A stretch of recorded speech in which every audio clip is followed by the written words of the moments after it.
ಇವತ್ತು ನಾವು ಏಕದಳ ಧಾನ್ಯಗಳಿಗೂ ಮತ್ತು ದ್ವಿದಳ ಧಾನ್ಯಗಳಿಗೂ ಇರತಕ್ಕಂಥ ವ್ಯತ್ಯಾಸವನ್ನ ಗಮನಿಸದೇ ಆದರೆ, ಏಕದಳ ಧಾನ್ಯಗಳಲ್ಲಿ ಮತ್ತು ದ್ವಿದಳ ಧಾನ್ಯಗಳಲ್ಲಿ ಅದರಲ್ಲಿ ಮುಖ್ಯವಾಗಿ ಎಲೆಗಳಲ್ಲಿ ಯಾವ ರೀತಿಯಾಗಿರ್ತಕ್ಕಂಥ ರಚನೆ ಇರುತ್ತೆ, ಬೇರಿನಲ್ಲಿ ಯಾವ ರೀತಿಯಾಗಿರ್ತಕ್ಕಂಥ ರಚನೆ ಇರುತ್ತೆ ಅನ್ನೋದನ್ನ ನಾವಿಲ್ಲಿ ಒಂದಷ್ಟು ಮಕ್ಕಳು ಏನ್ ಮಾಡಿದ್ದಾರೆ ಅಂತಂದ್ರೆ ಕೆಲವೊಂದು ಗಿಡದ ಎಲೆಗಳನ್ನ ಮತ್ತು ಬೇರುಗಳನ್ನ ತಂದಿದ್ದಾರೆ. ಅದನ್ನ ನಾವು ಪರೀಕ್ಷೆ ಮಾಡಿ ಹೇಳೋದೇ ಆದ್ರೆ ನೋಡಿ, ಈ ಒಂದು ಎಲೆಯನ್ನ ನೀವು ಗಮನಿಸ್ಬೋದು.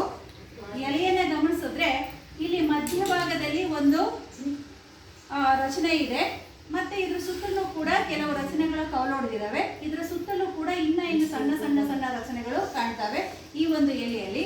ಅದೇ ತರ ಈ ಎಲೆಯಲ್ಲೂ ಕೂಡ ಅಷ್ಟೇ ಮಧ್ಯಭಾಗದಲ್ಲಿ ಒಂದು ರಚನೆ ಇದೆ, ಮತ್ತೆ ಆ ಕಡೆ ಈ ಕಡೆ ಸಣ್ಣ ಸಣ್ಣ ಕವಲುಗಳಿರ್ತವೆ.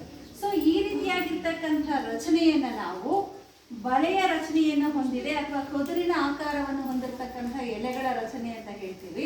ಸಾಮಾನ್ಯವಾಗಿ ಈ ತರದ ರಚನೆಯನ್ನ ಎಲ್ಲ ದ್ವಿದಳ ಧಾನ್ಯಗಳಲ್ಲೂ ಕೂಡ ನಾವು ಈ ರೀತಿಯಾಗಿರ್ತಕ್ಕಂಥ ಎಲೆಯನ್ನ ನಾವು ನೋಡ್ತೀವಿ.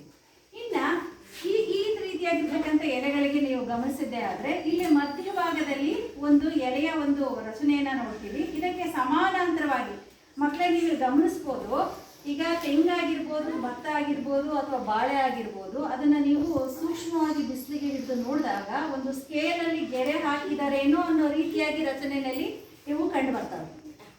ಸೊ ಇದನ್ನ ನಾವೇನಂತೀವಿ ಅಂತಂದ್ರೆ ಸಮಾನಾಂತರ ನಾಳ ವಿನ್ಯಾಸ ಅಂತ ಹೇಳ್ತೀವಿ. ಸಮಾನಾಂತರ ಅಂತಂದ್ರೆ ಸಮಾನವಾಗಿ ಕೆಳಭಾಗದಿಂದ ಮೇಲ್ಭಾಗಕ್ಕೂ ಒಂದೇ ಸ್ಕೇಲ್ ರೀತಿಯಾಗಿರುತ್ತೆ ಅಂತ ರಚನೆ ಕಂಡು ಬರುತ್ತೆ. ಇದನ್ನ ಸಮಾನಾಂತರ ನಾಳ ವಿನ್ಯಾಸ ಅಂತ ಹೇಳ್ತೀವಿ. ಇದು ಸಾಮಾನ್ಯವಾಗಿ ಏಕದಳ ಸಸ್ಯಗಳಲ್ಲಿ ಕಂಡುಬರುತ್ತೆ. ಸೊ ಇದಿಷ್ಟು ಕೂಡ ಎಲೆಯ ಒಂದು ರಚನೆ ಆದ್ರೆ, ಇನ್ನ ಬೇರಿನ ಒಂದು ವ್ಯವಸ್ಥೆಗೆ ಬರೋದೇ ಆದ್ರೆ ನೋಡಿ, ಇಲ್ಲಿ ಈ ವಿದ್ಯಾರ್ಥಿ ತೆಗೆದುಕೊಂಡು ಬಂದಿರತಕ್ಕಂಥ ಸಸ್ಯದಲ್ಲಿ ಇದು ನೋಡ್ಬೋದು, ಮಧ್ಯದಲ್ಲಿ ದೊಡ್ಡದಾಗಿರ್ತಕ್ಕಂಥ ಒಂದು ಬೇರಿನ ರಚನೆ ಇದೆ. ಇದನ್ನ ನಾವು ತಾಯಿ ಬೇರು ಅಂತ ಕರಿತೀವಿ. ಈ ತಾಯಿ ಬೇರಿನ ಅಕ್ಕಪಕ್ಕ ಸಣ್ಣ ಸಣ್ಣ ಒಂದು ಕೂದಲೆಲ್ಲ ರಚನೆ ಕಾಣ್ತೀವಿ. ಸೊ ಇದನ್ನ ಏನಂತೀವಿ ಅಂತಂದ್ರೆ ಕೂದಲು ಬೇರುಗಳು ಅಂತಲೂ ಕೂಡ ಹೇಳ್ತೀವಿ. ತಾಯಿ ಬೇರು ಮಧ್ಯಭಾಗದಲ್ಲಿ ಬಂದಿರುತ್ತೆ, ಅದರ ಸುತ್ತಲೂ ಕೂಡ ಸಣ್ಣ ಸಣ್ಣ ಬೇರಿನ ಕವಲುಗಳಿರ್ತವೆ.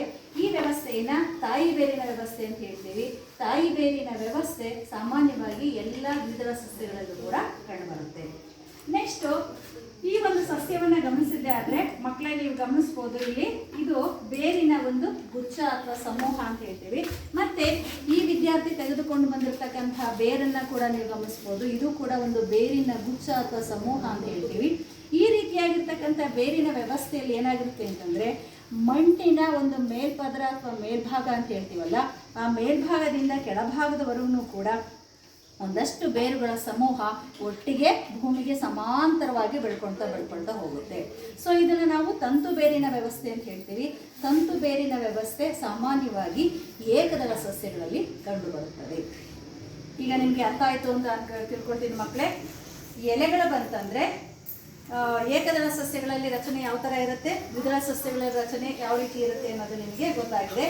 ಏಕದಳ ಸಸ್ಯಗಳಲ್ಲಿ ಬೇರ್ ಬಂತು ಅಂತಂದ್ರೆ ಸಾಮಾನ್ಯವಾಗಿ ಏಕದಳ ಸಸ್ಯಗಳಲ್ಲಿ ತಂತು ಬೇರಿನ ವ್ಯವಸ್ಥೆ ಇರುತ್ತೆ, ದ್ವಿದಳ ಸಸ್ಯಗಳಲ್ಲಿ ತಾಯಿ ಬೇರಿನ ವ್ಯವಸ್ಥೆ ಇರುತ್ತೆ.